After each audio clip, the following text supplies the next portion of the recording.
சிறுகதை. இன்ஜினியரிங் படிச்சிட்டும் ரொம்ப நாள் வேலை கிடைக்காத இன்ஜினியர் ஒருவர் டாக்டர் ஆகிடலாம் என்று கிளினிக் ஒன்றை திறந்தார். வாசலில் ஒரு போர்டு எழுதினார்.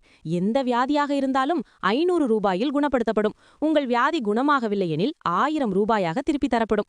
இதை கவனித்த மருத்துவர் ஒருவர் இந்த போலி இன்ஜினியர் டாக்டரிடமிருந்து 1000 ரூபாயை பறிக்க உள்ளே சென்றார்.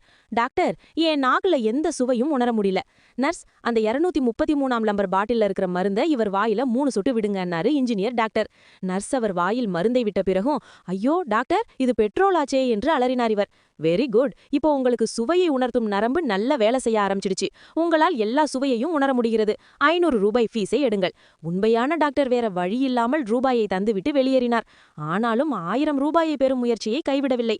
சில நாட்கள் கழித்து மீண்டும் அந்த கிளினிக்கிற்கு சென்றார். டாக்டர், எனக்கு மறதி ரொம்ப ஜாஸ்தியா இருக்கு, குணப்படுத்துங்கன்னாரு. நர்ஸ் அந்த 73ஆம் பாட்டில திறந்து இவர் வாயில 3 சொட்டுகள் விடுங்கன்னாரு இன்ஜினியர் டாக்டர். ஐயோ டாக்டர், அது பெட்ரோலாச்சே என்று அலறினார் இவர். வெரி குட், உங்க மெமரி பவர் நல்லாயிடுச்சு. 500 ரூபாய் எடுங்க. இந்த முறையும் ஏமாந்து போன மருத்துவர் சில நாட்கள் கழித்து மீண்டும் வந்தார்.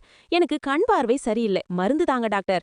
சாரி, இதுக்கு என்கிட்ட மருந்தில்ல, இந்தாங்க 1000 ரூபாய் என்று ரூபாய் நோட்டை நீட்டினார் இன்ஜினியர் டாக்டர்.